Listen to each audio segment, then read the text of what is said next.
कभी road roller देखा है काम करते हुए? बिल्कुल एक बड़े से मेटल के सिलेंडर जैसा, आराम से लेकिन पक्के से सब कुछ छपटा करता हुआ। लेकिन इनके सिंपल लुक से धोखा मत खाना। रोड रोलर कंस्ट्रक्शन में बहुत जरूरी मशीनें होती हैं। ये स्मूथ और मजबूत रोड्स, पार्किंग लॉट्स, यहाँ तक कि एयरपोर्ट के रनवे भी बनाते हैं। इन ताकतवर मशीनों के बिना हमारी सड़कें ऊबड़ खाबड़ होती। सोचो, गड्ढों और टक्करों वाली सड़क पर साइकिल या गाड़ी चलाना कैसा होगा। इसलिए रोड रोलर इतने जरूरी हैं। ये हमारी सेफ और भरोसेमंद इंफ्रास्ट्रक्चर बनाने में मदद करते हैं। लेकिन ये भारी भरकम मशीनें काम कैसे करती हैं? मिट्टी, बजरी और डामर जैसी चीजों को इतने अच्छे से दबा कैसे देती हैं? चलो रोड रोलर्स की दुनिया को एक्सप्लोर करते हैं।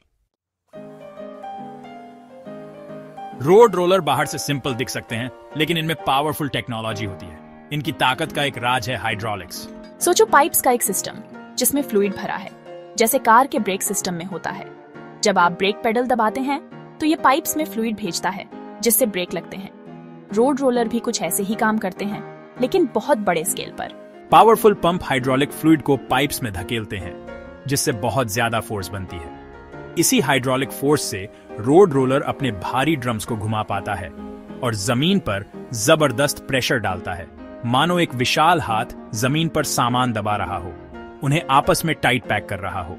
और एक मजेदार बात, कुछ रोड रोलर्स में पहियों को सीधे चलाने के लिए इंजन नहीं होते। ये हाइड्रोलिक मोटर्स से चलते हैं, जिससे ये बहुत आसानी से घूम और बहुत पावरफुल होते हैं।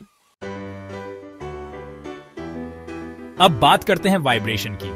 आपको वाइब्रेशन झंझट लग सकता है, लेकिन रोड रोलिंग में ये एक सीक्रेट वेपन है। कई मॉडर्न रोड रोलर्स में एक खास फीचर होता है, वाइब्रेटिंग ड्रम्स।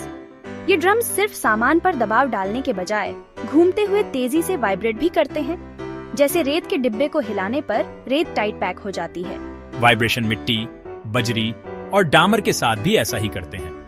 हिलाते हुए दबाने से रोड रोलर ज्यादा डेंसिटी हासिल कर लेता है। इससे सड़कें मजबूत बनती हैं, जो भारी ट्रैफिक और खराब मौसम भी झेल सकती हैं। तो अगली बार जब रोड रोलर पास से गुजरे और जमीन हिले, तो याद रखना कि वो वाइब्रेशन अच्छी सड़क बनाने में मदद कर रहे हैं। सेक्शन 4 इंजन रूम के अंदर पंप और गियर्स। चलो रोड रोलर के इंजन रूम में झांकते हैं। यहाँ पंप और गियर्स का एक सिस्टम है जो मिलकर कमाल दिखाते हैं। हाइड्रोलिक सिस्टम का दिल होता है हाइड्रोलिक पंप। ये पावरफुल पंप हाइड्रोलिक फ्लूइड को खींचता है और हाई प्रेशर से सिस्टम में भेजता है। ये पूरे हाइड्रोलिक सिस्टम का इंजन है। लेकिन बस इतना ही नहीं, रोड रोलर्स में एक और खास चीज होती है, वेरिएबल डिस्प्लेसमेंट पंप। इससे ऑपरेटर हाइड्रोलिक फ्लूइड की मात्रा कंट्रोल कर सकता है, जिससे रोलर की स्पीड और फोर्स कंट्रोल होती है। और हाइड्रोलिक फ्लूइड को रोलर के अलग अलग हिस्सों जैसे ड्रम्स और पहियों तक पहुंचाने के लिए रेडियल पिस्टन पंप होते हैं। ये पंप ट्रैफिक कंट्रोलर की तरह काम करते हैं, ताकि सही पावर सही जगह पर सही समय पर पहुंचे। सेक्शन 5 स्टैटिक बनाम डायनामिक। दो तरह से दबाना। सारे रोड रोलर एक जैसे नहीं होते। ये अलग अलग शेप और साइज में आते हैं। हर एक की अपनी ताकत और काम होता है।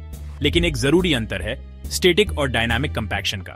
स्टैटिक कंपैक्शन सबसे सिंपल तरीका है। ड्रम का वजन ही सामान को दबाने के लिए काफी होता है, जैसे बेलन से आटा बेलना, लेकिन बहुत बड़े स्केल पर। डायनामिक कंपैक्शन में वाइब्रेशन का इस्तेमाल होता है। वाइब्रेटिंग ड्रम एक डायनामिक फोर्स लगाता है, जिससे ज्यादा गहराई तक और अच्छे से दबाया जा सकता है। तो कब कौन सा तरीका इस्तेमाल करें? स्टैटिक कंपैक्शन रेत और बजरी जैसे दानेदार मटेरियल के लिए ठीक है। डायनामिक कंपैक्शन चिकनी मिट्टी और डामर के लिए बेहतर है, जहां वाइब्रेशन मटेरियल के अंदरूनी रेजिस्टेंस को तोड़ने में मदद करते हैं। सेक्शन 6 डबल ड्रम्स, डबल मजा खास रोलर्स। अब बात करते हैं कुछ खास तरह के रोड रोलर्स की। एक कॉमन वेरिएशन है डबल ड्रम रोलर। जैसे नाम से पता चलता है, इन रोलर्स में एक की बजाय 2 ड्रम्स होते हैं, जो ज्यादा लग सकता है, लेकिन इसका एक खास काम है। डबल ड्रम रोलर डामर की सड़कें बनाने के लिए बहुत काम आते हैं। आगे वाला ड्रम, जिसमें अक्सर वाइब्रेशन भी होते हैं, शुरुआती कंपैक्शन करता है। पीछे वाला ड्रम फिर उसे स्मूथ और फिनिशिंग टच देता है। नतीजा एकदम स्मूथ और बराबर डामर की सतह कार्स, ट्रक्स और सबके लिए तैयार। और एक और बात, कुछ डबल ड्रम रोलर्स में ऑसिलेशन नाम का फीचर भी होता है।